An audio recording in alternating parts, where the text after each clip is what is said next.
Hey guys, it's Amanda. So there are so many weird and wonderful differences between my life here in England and in the US. And I've talked about them throughout the years on the channel, but today we're going to look at the top 10 things that are weirdly popular in Britain. Maybe like beans on toast? But when I say the words weirdly British, what comes to mind? Let me know in the comments.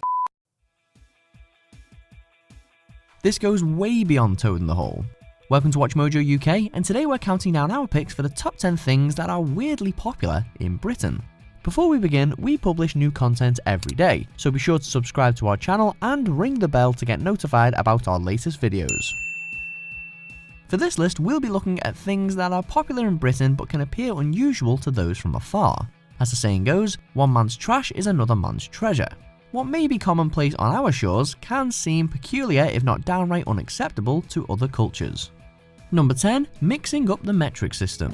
For the most part, we British have made the bridge from old to new and embraced the metric system, but we ardently refuse to measure long distances in anything other than miles. Britain birthed the imperial system in the first place, and we're not about to relinquish it fully. Although we measure most liquids in litres, with milk and beer we still like to use pints, or sometimes both pints and litres depending on the situation, pounds and ounces, or kilos and grams. It depends how we feel on the day. Confused yet? Same with me. Yep, we should be. Number 9. Round. So I did find it quite difficult at first, especially when cooking, because I'd always use cups, gallons, etc. But now I'm constantly using both. It really just depends on the recipe I'm using. Like if it's one from home, I'll be using cups. If it's one from here in England, I'll be using grams. However, one thing that never changes, and that is when I'm talking about how much I weigh or how much something massive weighs. Like myself and massive are in the same sentence. I always use pounds. Like I understand what a stone is, but I don't know, kilograms just doesn't feel natural to me. Even in the gym when I'm lifting, everything's in kilograms, so I like to work it out in pounds. But don't even get me started on the whole Celsius and Fahrenheit debate, because we all know how I feel about that. Fahrenheit all the way. 85 Fahrenheit, hot. 30 degrees Celsius, that just sounds cold to me. It will always sound cold to me. About. You turned into a roundabout! Britain loves going round in circles, and no, we're not referring to international diplomacy. Although France has the exclusive bragging rights of having over half of the world's roundabouts, the UK has more per road than those across the channel, I believe it. Or than any other country for that matter. But are they really so necessary? Everyone else manages to avoid Blues Brothers style pile-ups without them. Perhaps they're just a long-standing joke made by British road designers, or an elaborate excuse to bust out the spirograph they got for Christmas last. Number 8. I definitely prefer them now than when I first moved here, because when I first moved here, genuinely, if I knew there was a roundabout, I would actively avoid it every time. I don't know, it just made me nervous. But I understand it because traffic can flow more easily. Like I was actually saying to my friend the other day, in the States, if there's a stop sign, you have to stop. It doesn't matter because where I lived, there's loads of like cornfields and stuff like that. So you could literally see for miles that no one's coming and you still had to stop. Because if there was a policeman nearby, you would get a ticket. It's mental, I know. My husband could not get on with it. He's like, that just doesn't make sense to me. But that is how it is. So I like that the traffic can flow. Although I will say I've never been to like the magic roundabout, which you guys have mentioned. Sounds terrifying. And I think some of the worst ones are in London, so I'll never be driving there. But overall, I do like roundabouts now. Cheeky Nando's. It's Friday night and we're all feeling a bit peckish, lads. You know what that means? A cheeky Nando's. Said no one outside of Britain ever. True. Sure, Nando's restaurants can be found worldwide, but the chain has basically become a British institution. Just compare the UK's 280 plus branches to the much bigger USA's only 40 outlets. When you're a bit tired of Sunday roasts and fish and chips, some Portuguese-style chicken dishes are the obvious alternative. Nando's marinades are available in supermarkets too, so you can have that peri-peri perfection even if you're having a night in. Number 7. I do wonder how that saying came about. Who decided that having a Nando's was cheeky? And then everybody just kept it going. Who doesn't love a Nando's? I haven't been there in ages, but obviously you can buy all the shops. All the shops? Nice. All the sauces in the shops, as he said. And it's funny, I actually can't think of like the equivalent of the cheeky Nando's in the US. I don't think there is one. Nah, I don't think there is. 7. The garden shed.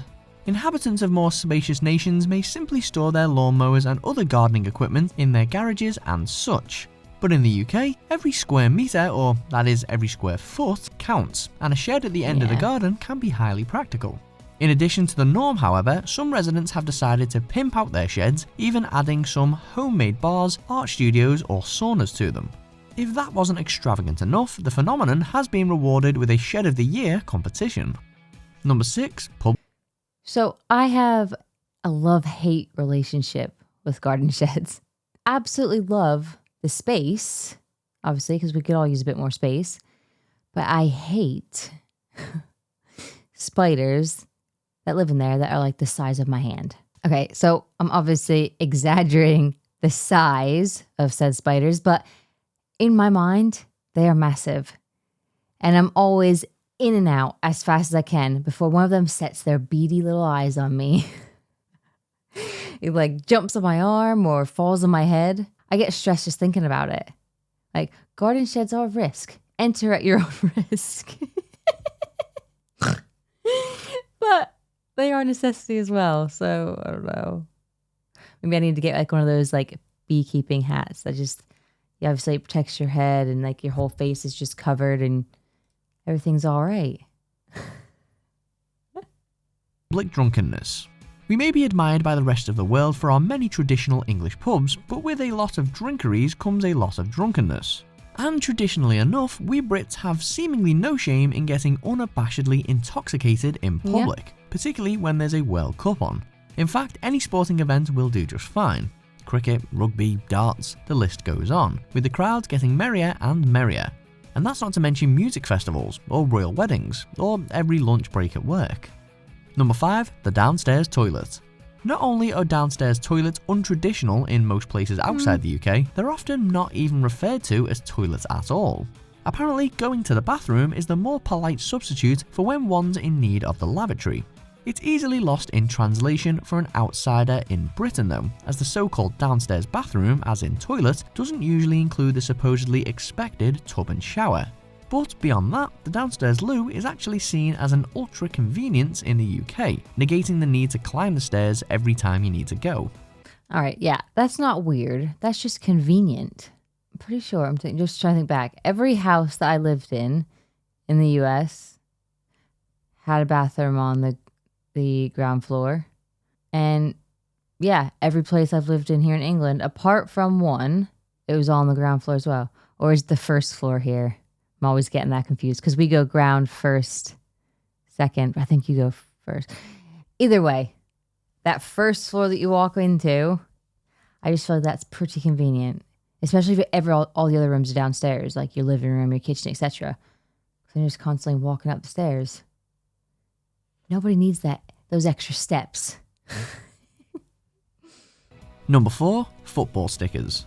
Why collect stamps and have all those images of the Queen in a scrapbook when you can compile football stickers and have the likes of John Joe Shelby smiling out at you against a super shiny background? And if you don't have the album at hand, you can stick your favourite player on anything. The possibilities are endless. Many a football fan grew up desperately trying to complete their Premier League sticker albums. There were always seemed you were one David Seaman away from victory. It's a rite of passage, but it does get a little weird when grown adults shell out hundreds for that Derby County left back they desperately need. I mean, I've never seen that before, as in like the stickers. I'm pretty sure the US has a similar equivalent, as in like baseball cards, hockey cards, football cards, etc. And I know like avid collectors of the cards pay loads of monies to get like their favorite player or to complete a collection or get like one of the rarest cards. And some of those baseball cards, like the top rare ones, are millions of dollars for a piece of card. Don't get it. I mean, I wish I had one so I could sell it, but I think that's insane. But is that the same here in the UK? Can trading cards bring in that sort of money? I don't know. I mean, are they even that popular? I know obviously they showed stickers. I don't know. Let me know in the comments. Number 3, Eurovision. Eurovision isn't the only thing in Britain that's popular despite us not being very good at it. See international football. But all the same, the UK has won Eurovision far more times than the countries within it have taken the World Cup home, and far more recently as well.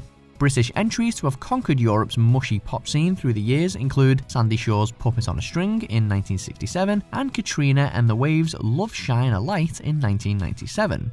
There have been some low points, but that won't stop us throwing Eurovision parties every single year for the rest of our lives, will it? Number 2, Pancake Day. Shrove Tuesday was originally a day for Christians to make a confession to their priest ahead of starting a 40-day fast. But similar to how Christmas has essentially become an annual excuse to binge on turkey, Shrove Tuesday has become an excuse to shove your face with fried flour smothered in butter. Hence its better known name, Pancake Day. It is celebrated elsewhere, being more bluntly known as Fat Tuesday in the US, but not many take it as seriously as the British do. Until you've seen or compete in a pancake flipping race, you just haven't Did you say a pancake flipping race? Is that an actual thing? Because if it is, I want to see it. We definitely don't have that in the US. Although our pancakes are slightly better. I know, I get it. Yours are supposed to be put on some lemon, a bit of sugar, and they are nice. But the American ones are so thick and fluffy, and the maple syrup and the crispy bacon. It's a match made in heaven. There's nothing like it. lived. Number 1, second-hand stuff. Sure, everyone's got in on the act of purchasing and selling second-hand goods for discount prices in the 21st century. But long before the internet took over everything, Brits were hoovering up deals at their local car boot sales. These aren't subtly trendy thrift stores a la America. They're good old-fashioned, no-nonsense, bring and buy bonanzas. If there's not a boot sale on, there's an abundance of charity stores to rummage through. And when we Brits aren't poking around for the perfect pre-owned purchase, we're watching daytime TV shows where people sell the contents of their attics for a profit. No bargain goes unhunted in these parts. Do you agree with our picks? Check out these other great... So, that's another one that I didn't really find that weird.